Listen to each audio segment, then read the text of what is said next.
तो चलिए अब हम एक और क्वेश्चन सॉल्व करते हैं। इस क्वेश्चन में भी हमें अलग अलग इनइक्वलिटीज गिवन है और हमें इन सिस्टम ऑफ इनइक्वलिटीज को सॉल्व करना है ग्राफिकली। तो चलिए अब हम इसका सॉल्यूशन देखते हैं। हमें यहाँ अलग अलग कुछ इनइक्वलिटीज गिवन है। तो फर्स्ट इनइक्वलिटी है x plus 2y is less than और इक्वल टू 10। तो जब हम इसे इक्वलिटी में कन्वर्ट करेंगे then we get x plus 2y is equal to 10। अब आप यदि यहाँ देखोगे तो हमें 5 इनइक्वलिटीज गिवन है एंड इन पांचों को ही एक साथ दिखा पाना मुश्किल है, इसलिए हमने इन सभी के ग्राफ्स को सेपरेटली ड्रॉ किया है जिसे कि आप अलग से देख सकते हो। अब हमने इस फर्स्ट इनइक्वलिटी को इक्वलिटी में कन्वर्ट किया है, तो अब हम इसे एक्स वाई प्लेन पे ड्रॉ करेंगे। अब आप यहाँ देखोगे कि यहाँ हमने ग्राफ को अलग से दिखाया है। तो अब हमें पहले उस इक्वलिटी के करस्पॉन्डिंग एक्स एंड वाई की वैल्यूज चाहिए। तो हम पहले एक्स एंड वाई की करस्पॉन्डिंग वैल्यूज फाइंड करते हैं। जब एक्स की वैल्यू 0 होगी तब वाई की वैल्यू होगी 5। जब वाई की वैल्यू 0 होगी तो एक्स की वैल्यू होगी 10। यानी कि हमें 2 पॉइंट्स ऐसे मिले हैं 0,5 एंड 10,0 जो दोनों ही इस लाइन पर प्रेजेंट होंगे। तो अब एक्स वाई प्लेन पर ये दोनों पॉइंट्स कुछ इस तरह के होंगे एंड ये लाइन इस तरह से हमें मिल जाएगी। अब हम ये देखेंगे कि कौन सा हाफ प्लेन हमारा गिवन इनइक्वलिटी का सॉल्यूशन होगा। तो उसके लिए हम ओरिजिन को सेटिस्फाई करेंगे। तो जब हम ओरिजिन को इस इनइक्वलिटी में सेटिस्फाई करेंगे then we get 0 is less than और equal to 10 which is true. यानी कि हमारा सॉल्यूशन वह पार्ट होगा जिसमें ओरिजिन प्रेजेंट होगा। तो यह पार्ट हमारा इस इनइक्वलिटी का सॉल्यूशन हो जाएगा। अब हम सेकंड इनइक्वलिटी को देखते हैं जो कि है x plus y is greater than और इक्वल टू 1। जब हम इसे इक्वलिटी में कन्वर्ट करेंगे then we get x plus y is equal to 1। अब हमें यह line x plus y is equal to 1 को ड्रॉ करने के लिए x एंड y की करस्पॉन्डिंग वैल्यूज चाहिए। तो x की वैल्यू जब 0 होगी y की वैल्यू 1 मिलेगी एंड जब y की वैल्यू 0 होगी हमें x की वैल्यू 1 मिलेगी। इसका मतलब यह लाइन पॉइंट 0,1 एंड 1,0 से पास होगी।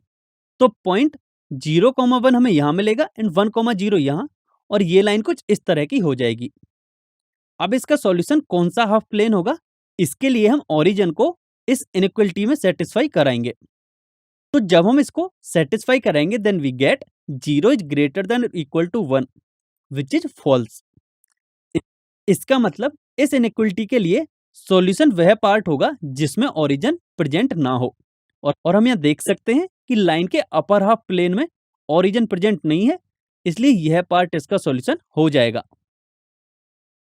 अब हम थर्ड इनइक्वलिटी को देखते हैं जो कि है x minus y less than और इक्वल टू 0। तो जब हम इसे इक्वलिटी में कन्वर्ट करेंगे then we get x minus y is equal to 0। और हम x minus y is equal to 0 line draw करने के लिए x एंड y की करस्पॉन्डिंग वैल्यूज फाइंड करेंगे। तो जब x 2 होगा देन y की वैल्यू भी 2 होगी एंड जब y की वैल्यू 4 होगी तो x की वैल्यू भी 4 होगी। इसका मतलब पॉइंट 2,2 एंड पॉइंट 4,4 दोनों ही इस लाइन पर प्रेजेंट होंगे। तो पॉइंट 2,2 यहाँ कहीं होगा एंड पॉइंट 4,4 यहाँ कहीं होगा। तो जब हम इन दोनों को मिलाएंगे then we get line x minus y is equal to 0। अब हम यह चेक करने के लिए कि इसका सॉल्यूशन कौन सा हाफ प्लेन होगा, हम ओरिजिन को सेटिस्फाई कराते थे, लेकिन आप देख सकते हो कि ओरिजिन भी इसी लाइन पर प्रेजेंट है एंड हम ऐसा पॉइंट नहीं ले सकते जो कि इसी लाइन पर प्रेजेंट होगा। तो अब हम क्या करेंगे, तो अब हम इसके किसी एक हाफ में कोई भी एक रैंडम पॉइंट अज्यूम करेंगे एंड उसे सेटिस्फाई करेंगे कि वह पॉइंट इनइक्वलिटी को सेटिस्फाई करता है या नहीं। अगर वह पॉइंट इनइक्वलिटी को सेटिस्फाई करेगा तो इसका सॉल्यूशन वह हाफ प्लेन हो जाएगा जिसमें कि वह पॉइंट प्रेजेंट होगा, अदरवाइज दूसरा हाफ प्लेन होगा। अब माना हमने इसमें एक पॉइंट एज्यूम किया है 2,4। तो देखते हैं कि 2,4 इस इनइक्वलिटी को सेटिस्फाई करता है या नहीं। इनइक्वलिटी कुछ इस तरह की है, तो 2,4 के लिए यह हो जाएगी कुछ इस तरह की जिससे कि हमें मिलेगा -2 इज लेस देन और इक्वल टू 0।